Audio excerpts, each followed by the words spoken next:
I've noticed that there seems to be a range of opinions about apologetics within the church, within Christianity.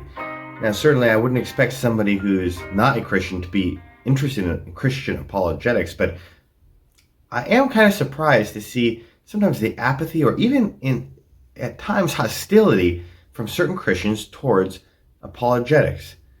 I think that there's a feeling that apologetics is not valuable in the minds of some Christians.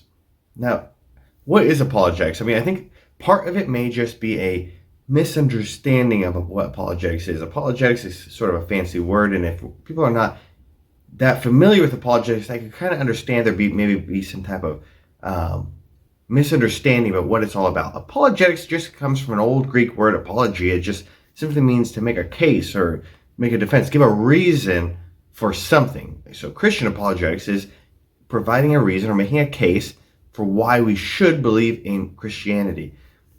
I noticed that, pretty much every Christian I know likes to talk about the what of Christianity. What do we believe? There is a God, Jesus is God, Jesus offers salvation, but less are always as interested in talking about the why. Not only what do we believe, but why should we believe that? But I think these things kind of go hand in hand. If you believe something, like you believe God exists, there is probably a reason you believe that. Whatever that reason is, there probably is a reason. And so I don't think we can really divorce the two topics, but I do notice this within Christianity, and I've heard a number of different reactions from Christians if I bring up apologetics or say that I'm interested in it. But I think we need to kind of change the way we think about apologetics away from this idea that this is a optional interest of Christianity. I think some Christians kind of think of apologetics like, well, I heard an apologist make a case using some scientific evidence, but I'm not interested in science, so that's great, but I'm not interested in it. That's not for me. Apologetics, that's that science stuff, or apologetics is about history. I don't like history, so I'm not into apologetics. But apologetics is a little bit more broad than these single subjects. There's a number of things that we might be able to point to for being a reason we are a Christian, from our personal experience to things like scientific evidence to things like history, philosophy. There's a wide range of things that we could point to explain why we believe something. And apologetics, engaging in apologetics, is actually not as optional as I think a lot of us would like to think. It's one thing for me to sit in church on Sunday and the pastor gets up and says, hey, we need a volunteer for the youth ministry. Who wants to volunteer? I can sit in the seats and think, well, yeah, somebody should do that, but that's not me. I'm not interested in that, and not everybody has to do it. So all of this, just let someone else volunteer. But apologetics, if we look in Scripture, we not only see a number of people in Scripture engaging in apologetics, trying to explain to people around them why they should be a Christian, but there's a passage in 1 Peter which it acts as essentially a mandate for all Christian believers. 1 Peter 3:15 says that everyone should be ready to give a reason for the hope that lies within them. All Christians should be ready to give a reason for the hope of Christ. And so I would actually argue that probably most Christians at one point or another have actually engaged in apologetics. If this is apologetics, if we can kind of boil it down to giving a reason for our faith, probably most of us have actually engaged in it in one way or another. It may be as simple as somebody coming up to us and saying, oh, you're a Christian, so why are you a Christian? Or what's the deal with that? Tell me about that. And us simply giving an answer, something like, how many times have we heard a Christian friend saying like, oh, well, yeah, I grew up in the church and, it's really blessed me in my life. And now I'm excited to raise, my future family in the church. And it's great. I don't think that most of us think of that as an apologetic argument. But I would actually argue that it is. The person's asking or bringing up, oh, you're a Christian? And the response is, yes, I'm a Christian because of these reasons, because this was my personal experience, because this is what I've gotten out of it. Now, we might disagree about whether that was an effective argument, but I do think that was an engagement of apologetics. Now, sometimes we can kind of pit our apologetics as though it is an argument with winners and losers, and there's like this animosity between them. But apologetics is really less about winning or losing and more about communication.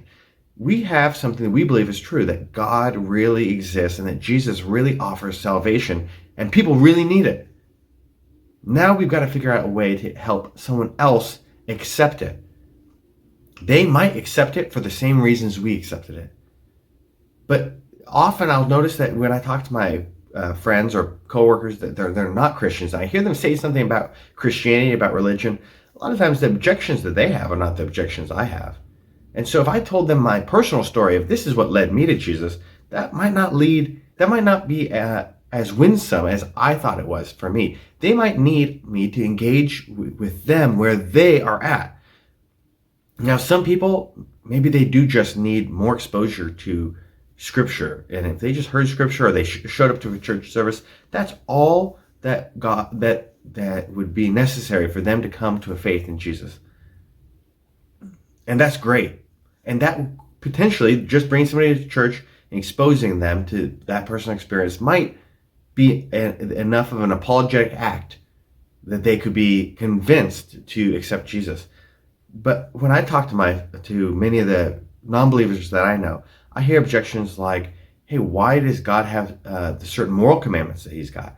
Why is there hypocrisy in the church? Why is there, I don't think that there needs to be a God to explain the world that I see around me. So why do I need God? These kinds of things. If these are the beliefs that someone else holds, I now need to communicate my faith in a way that they can hear, that they can go, oh, he's a Christian. That's a good reason for him to hold his faith. Maybe that's a reason that maybe that would be such a strong reason that even I should reconsider the things I believe and maybe accept this faith that I right now reject. This is the basics. This is the basic foundation of apologetics. I think if we think about apologetics in this way, it's very difficult to argue that Christians should not be engaged in it, or that it's only for some Christians. And I would hope that we could kind of reduce some of the hostility within Christianity towards apologetics. Now, there's a wide range of apologetic arguments, and maybe not all of them will appeal to you. Each apologist individually is going to have their own strengths and weaknesses, their own interests, and typically if you look at famous apologists, they have like a set of arguments that are their like pet arguments. These are the ones that they really focus a lot of time on, and if you talk to them, they're likely to talk about, because those are the ones that they are most interested in. And you, as an individual apologist, might gravitate towards one type of approach or another.